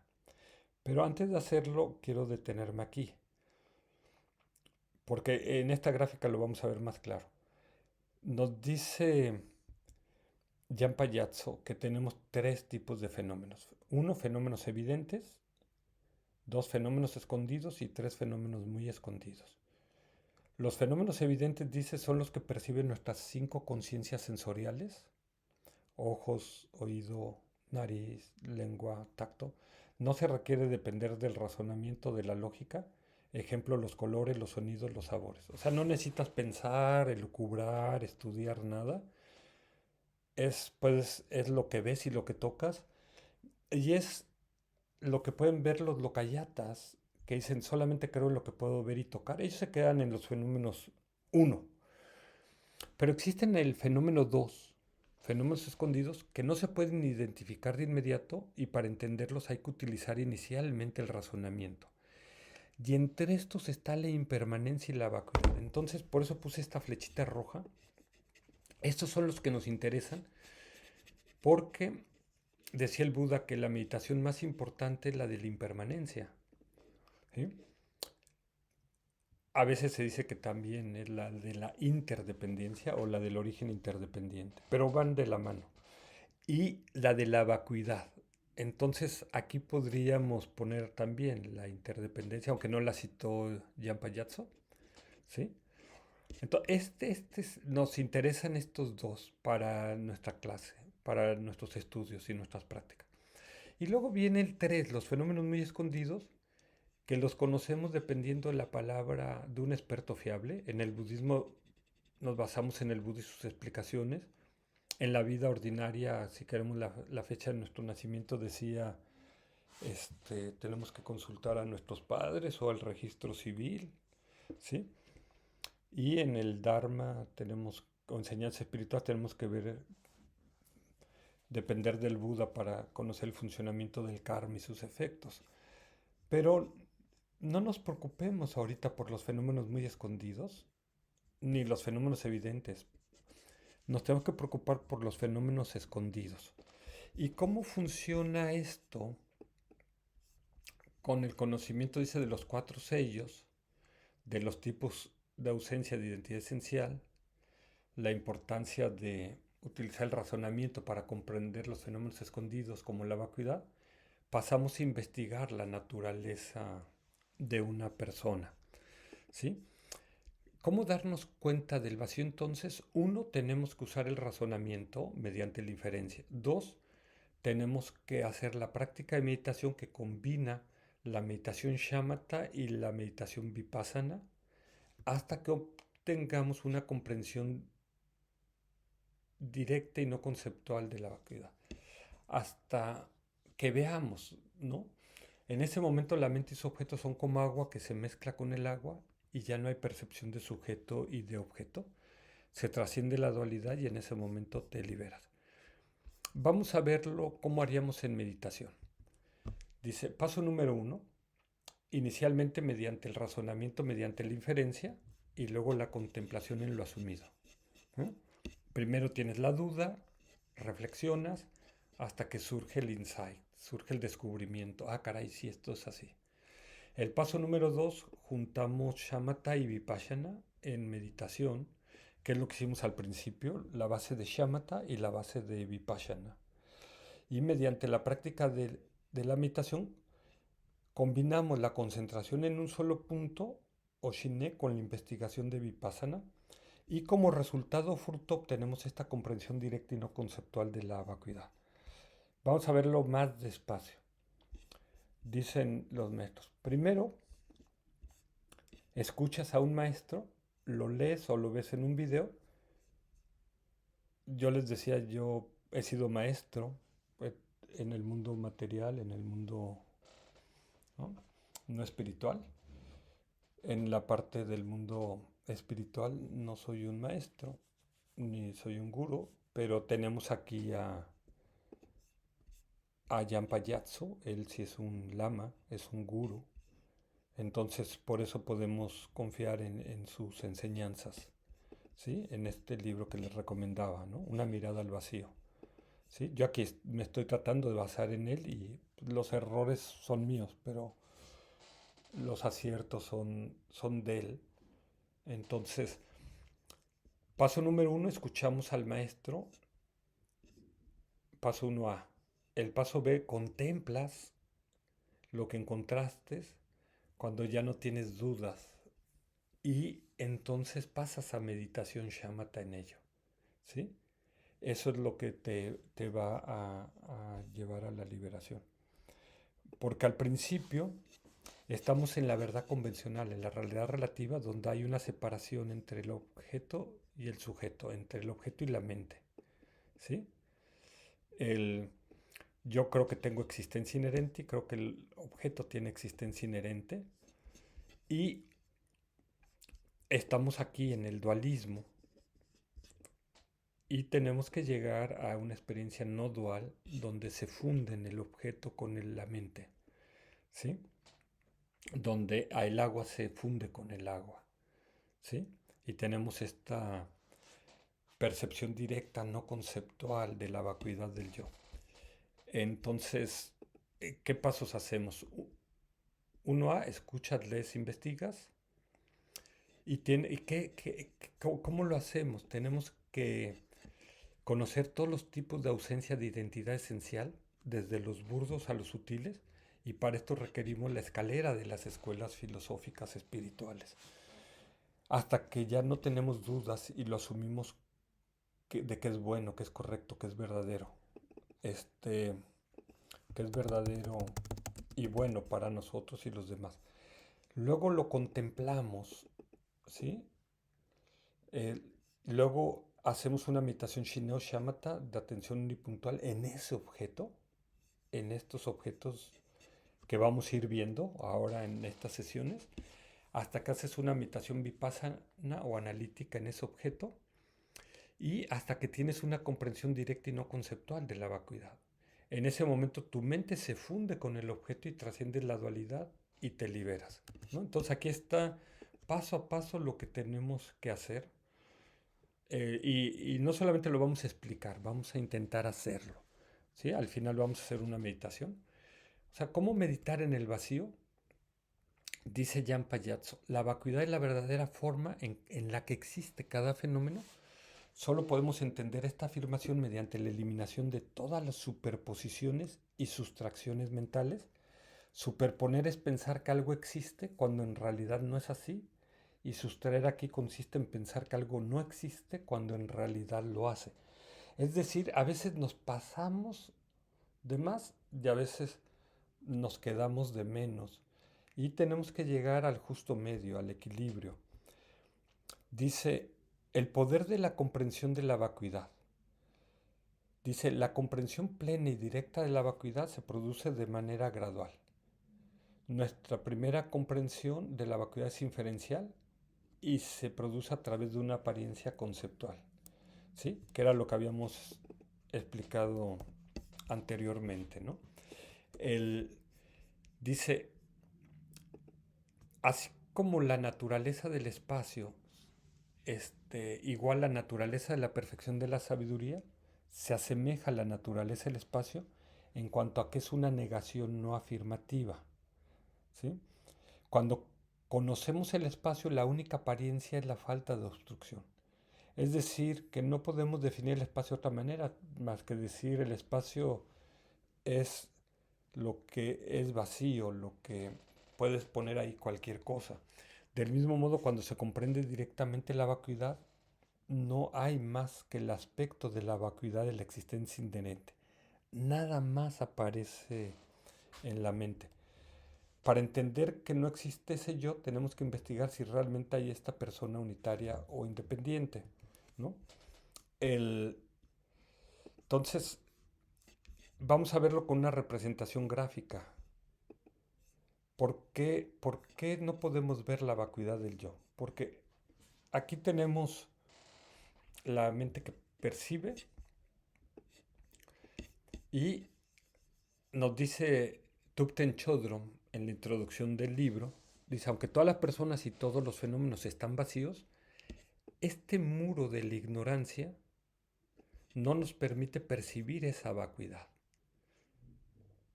La vacuidad está ahí atrás. Aquí está la vacuidad del yo y de los fenómenos. No es un invento del Buda, no es un invento de los budistas. Eso existe ahí atrás. Pero tenemos este muro de ignorancia que no nos permite verlo. Y dice, ¿por qué? Por estar atrapados por la raíz del samsara, la ignorancia que se aferra a la identidad esencial. Es decir, este muro de qué está hecho, cuáles son sus ladrillos, la ignorancia que se aferra a la identidad esencial, que decíamos es la raíz del samsara. Y si quieres cortar un árbol, tienes que cortarlo de raíz. Entonces vamos a tener que cortar esta raíz. Pero esta raíz nos explica Lama Yatso que una parte viene de infinitas vidas, ¿sí? Entonces es algo muy antiguo que ha estado en nuestra mente, pero el día que la cortas, es como cuando enciendes una lámpara en una cueva que ha estado oscura por millones de años. Con una sola luz rompes toda la oscuridad. Ese es el poder de la vacuidad, ¿sí? Que cuando enciendas la sabiduría de la vacuidad, ¡pum! Todo ese muro de ignorancia que puede haber estado millones de años en mi mente, ¡pum! Desaparece, ¿sí? El, entonces, cuando vamos quitando este muro, va apareciendo la vacuidad del yo y de los fenómenos, ¿sí? Ese es el trabajo que tenemos que ir haciendo, ir destruyendo este muro, ir eliminándolo, ¿sí? Para que veamos las cosas tal cual son, ¿sí? Este es el... Entonces, ahora, ¿qué es lo que necesitamos? Esta mente que percibe requiere primero una comprensión inferencial, porque el vacío lo entendemos primero de forma conceptual. Como no podemos ver esta vacuidad, entonces vamos a usar la parte conceptual como una muleta, como, ¿sí? Dice, aunque la comprensión es clara y la mente determina el vacío, es decir, la mente ha llegado a la certeza sobre el significado de la vacuidad a través del razonamiento y del análisis firme aquí, todavía no estamos capacitados para conocer la vacuidad de forma directa y no conceptual. Entonces, este es el primer paso que hacemos aquí. Le podemos poner aquí un 1 antes de poder llegar al paso 2, que es ver directamente la vacuidad, ¿no? Para eso son estas enseñanzas que estamos teniendo y poco a poco nos explica el gurú, a medida que seguimos meditando sobre la vacuidad, desaparecerá la apariencia conceptual. Esto empieza a desaparecer y nuestra comprensión de la vacuidad se convertirá en una percepción no conceptual directa y por tanto mucho más clara. Es decir, esta casi desaparece, la apariencia conceptual, y podemos tener esta mirada directa de la vacuidad, verla directamente, ya no por un concepto, ya no por una inferencia, ya no por una teoría, ¿no? Y esto es lo que realmente nos libera, ¿sí? Y entonces aquí pasando a la parte de ya final, en el proceso de negación de la existencia inherente, conviene plantearnos la siguiente pregunta, ¿no? Entonces aquí podemos volver a hacer una respiración profunda. Inhalamos, exhalamos como un suspiro, ponemos nuestra espalda en posición recta y vamos a hacer una meditación analítica. Dice, ¿qué pasaría si los fenómenos fueran inherentemente existentes? Dice, en este caso es evidente que todo quedaría atascado y nadie podría hacer nada porque todo sería independiente de los demás factores. Por eso, incluso los grandes filósofos cristianos decían que si Dios había creado el mundo, lo creaba y se retiraba, porque Dios, siendo permanente, no puede interactuar con un mundo impermanente y con seres impermanentes como somos nosotros, o como dice mi amigo Memosok, Dios no juega en esta cancha, ¿no? Entonces dice, en nuestra vida sabemos que hay cambios, que suceden cosas, que los objetos se producen y destruyen, que las personas nacemos y morimos, que nuestra condición social sube y baja. En todos estos casos se requiere la interacción de muchos factores. Esta interacción no podría ocurrir si las cosas fueran independientes entre sí. En resumen, si existieran las cosas inherentemente serían permanentes, estáticas e incapaces de interactuar y cambiar. Es evidente que las cosas no son permanentes, lo que significa que dependen de una serie de causas y condiciones. Dado que son dependientes, no pueden ser independientes porque ambos conceptos son opuestos. Y concluye, dice, la sabiduría finalmente triunfa sobre la ignorancia porque la sabiduría percibe las cosas tal cual son, mientras que la ignorancia es errónea. No es posible que una mente errónea derrote a la sabiduría, ya que la mente errónea no tiene ninguna base válida.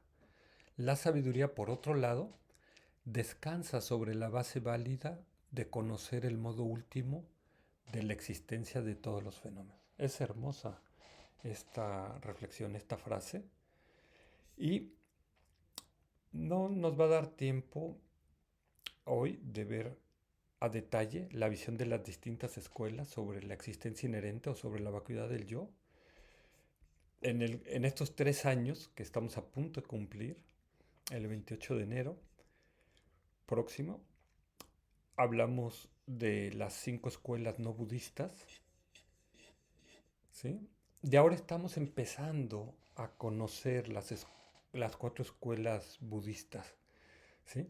Estas 5 escuelas no budistas no conocen o no meditan en la vacuidad.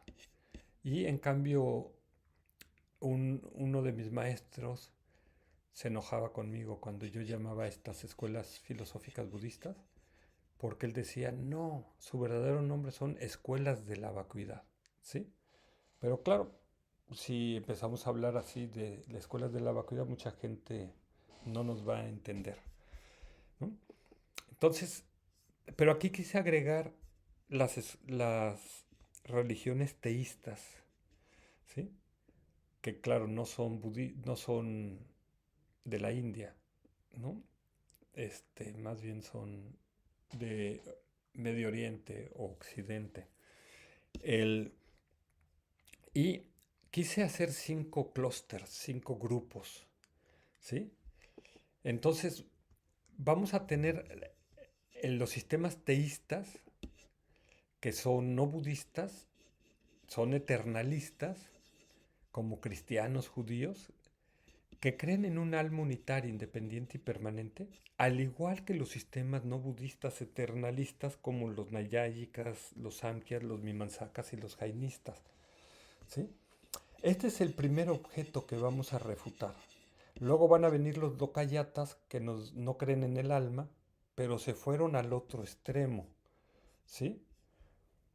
Entonces tenemos aquí, lo quise representar con esta imagen de donde están aquí las 9 escuelas, tanto las budistas, que son estas del 6 a la 9, y las no budistas, que son de la 1 a la 5, y los teístas, que no le puse número o le puedes poner número cero, ¿sí? Entonces, solamente la de las teístas creen en un Dios, este, creador y salvador, ¿sí? Las escuelas budistas no creían en eso, ¿sí?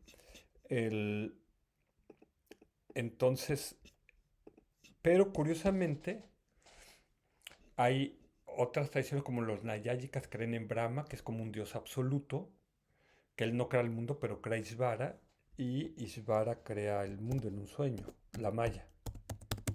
Luego tenemos a los Samkhyas que creen en este principio universal, que al unirse al alma universal Purusha, de ahí nace todo, los seres y los objetos. Y los Mimamsakas que creen en los Devas, y en los Vedas, y en ta, ta, ta. El, Luego los budistas no creen en un dios creador o salvador. Aquí por eso está este tache en rojo.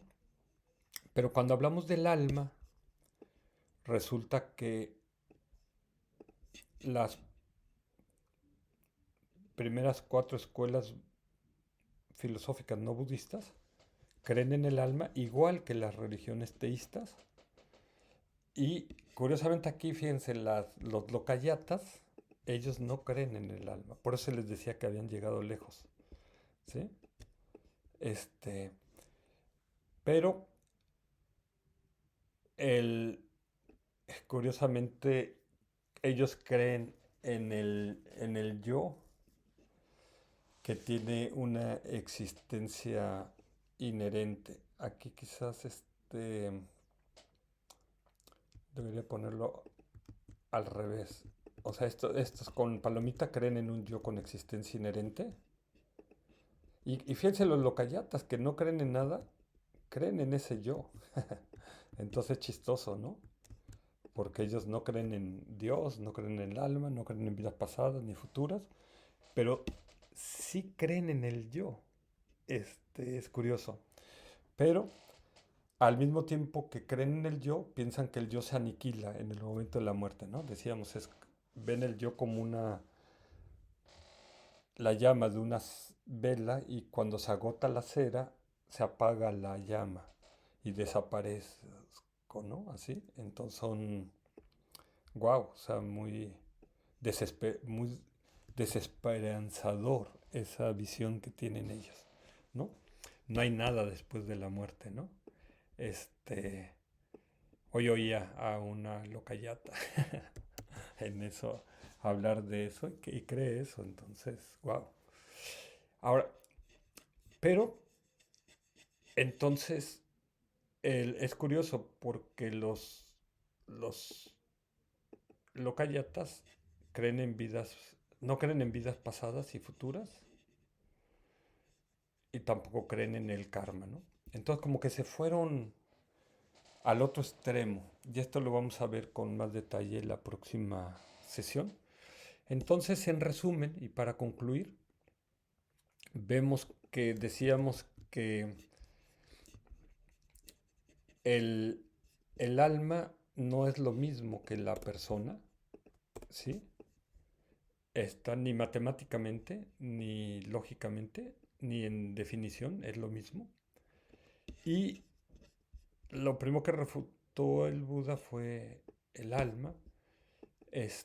No refutó a un Dios universal, a un Dios absoluto, pero sí refutó a un Dios creador y salvador, ¿sí? Pero este Dios, decíamos, es de la misma naturaleza del alma, por eso esa imagen en la Capilla Sistina, ¿no? De Dios y el hombre. Y en cambio el mundo y las personas somos, decíamos, compuestos, dependientes e impermanentes, ¿sí? Entonces, vamos a ver la próxima sesión cómo la, las religiones estas o las escuelas filosóficas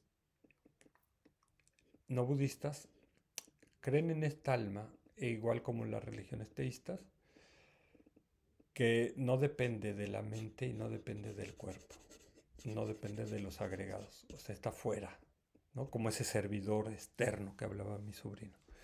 Y en cambio, las escuelas filosóficas budistas creen en un yo, en una persona que tiene una relación con los agregados. La mayoría de ellos se van a inclinar porque el yo es la conciencia, ¿sí? Hasta que viene la última escuela, que es la escuela prasángika, mayámica, la escuela número 9, que dice el mero yo es una mera imputación, no tiene nada que ver con los agregados, ¿sí? No está en los agregados, ¿sí? Que es la visión más sutil. Aquí podemos ver las escuelas y las subescuelas, pero esto vamos a ir hablando con más detalle en las próximas sesiones. Entonces ahorita para terminar, vamos a hacer una pequeña meditación. Ok, vamos a pensar, ok, si tuviera alma, esa alma es unitaria, es independiente y es permanente. La puedo imaginar como una esfera blanca, como una bola de billar totalmente perfecta, totalmente pura. ¿Dónde está? ¿Está en mi corazón? ¿Está en mi mente? ¿Está en mi cerebro? ¿Está en mi cuerpo? ¿Pesa 21 gramos? ¿O está fuera de mi cuerpo? ¿Dónde está? Ese es el objeto de afirmación o de negación. Entonces, esa es la tarea. Búscala, trata de encontrarla. Haz un poco de meditación shamatha, de meditación en atención unipuntual, en el punto blando, en el punto de contacto de el aire al entrar a tu cuerpo, en la inhalación. Luego haz un poco de vipassana para afilar tu mente analítica. Y luego entra en estado mental 3 en Open Awareness, en conciencia abierta. Y trata de ver dónde está esa mente, si existe, porque no la puedes encontrar. ¿Dónde está? ¿O tenemos que morirnos para poderla ver? El, y el, ese, es, ese sería el primer objeto de negación, el más burdo. Si logras tener una percepción directa de que ese objeto no existe, digamos que tendrías tu primer palomita en el camino de la vacuidad. Todavía faltarían otros 4 pasos, otros 4 escalones, porque la vacuidad es algo muy sutil, pero a lo mejor toda tu vida has creído en esa alma, a lo mejor desde que naciste, a lo mejor te la dijeron tus padres, tus maestros, tus sacerdotes, tus amigos, a lo mejor siempre has creído que esa alma existe. Ok, búscala, dónde está y qué implicaciones tiene que existiera esa alma. ¿Juega en este mundo? ¿No juega en este mundo? Ya vimos que es de la misma naturaleza que Dios, es de esa imagen y semejanza de Dios. ¿Dónde está esa alma? ¿Tiene razón el Buda cuando la refutó? ¿O simplemente el Buda estaba equivocado?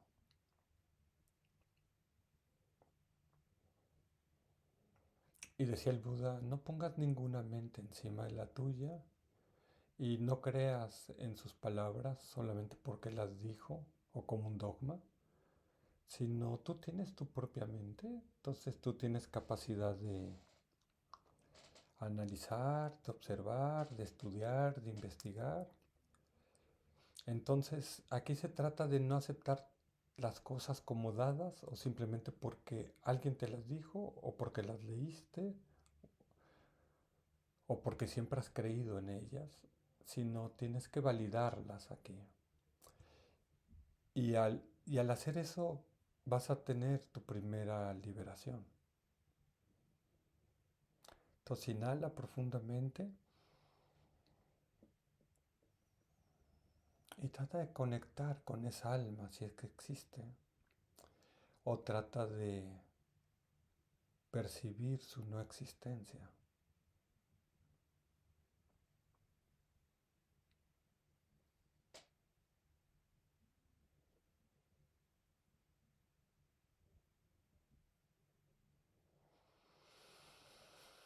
Wow, es una meditación muy, muy profunda. El, y vamos a hacer la dedicatoria de los bodhisattvas de Shantideva en el Bodhicharyavatara, en el modo de vida del bodhisattva. Que los seres que en cualquier lugar estén atormentados por los sufrimientos de cuerpo y mente obtengan un océano de felicidad y alegría en virtud de mis méritos. Que ninguna criatura sufra, no cometa maldades ni caiga enferma.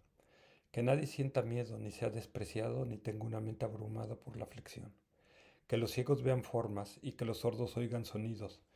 Que aquellos cuyos cuerpos están agotados por el esfuerzo se recuperen al encontrar reposo.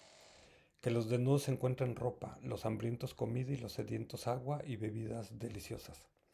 Que los pobres encuentren riqueza, los afligidos por la pena alegría, los desesperados esperanza, felicidad y prosperidad constantes. Que llueva en el momento adecuado y las cosechas sean abundantes. Que todas las medicinas sean eficaces y que las oraciones saludables den fruto. Que todos los enfermos se liberen rápidamente de sus dolencias, que ninguna de las enfermedades de este mundo se vuelva a producir, que los atemorizados dejen de sentir miedo y que los faltos de libertad sean liberados, que los débiles encuentren poder y que todos pensemos en beneficiarnos mutuamente. Y si hemos desarrollado el espíritu de la bodhicitta, podemos recitar el último párrafo. Mientras perdure el espacio y queden seres, hasta entonces que yo también pueda permanecer para eliminar el sufrimiento del mundo. Que así sea.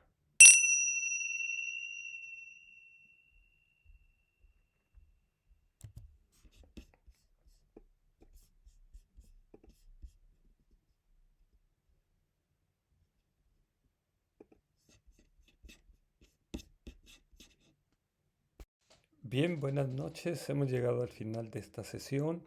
Como es una sesión grabada, no podemos recibir en directo sus preguntas, pero si quieren ponerlas abajo del video en YouTube, las vamos contestando con mucho gusto.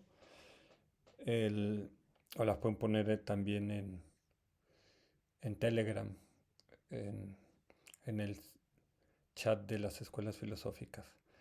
El, yo tenía originalmente pensado estar ya en la Ciudad de México el día de hoy, pero estamos en el samsara y todo es cambiante, impermanente y a veces incierto, como esto que me ha tocado vivir. Pero espero ya estar quizás la próxima semana en la Ciudad de México para que retomemos nuestras sesiones semipresenciales a través de Meet en tiempo real, no grabadas, y que podamos estar ya para el tercer aniversario de las escuelas filosóficas espirituales. Mientras les deseo que estén bien, que estén en paz, que estén felices, que todo sea auspicioso. Sarva Mangala. Muchas gracias. Hasta luego.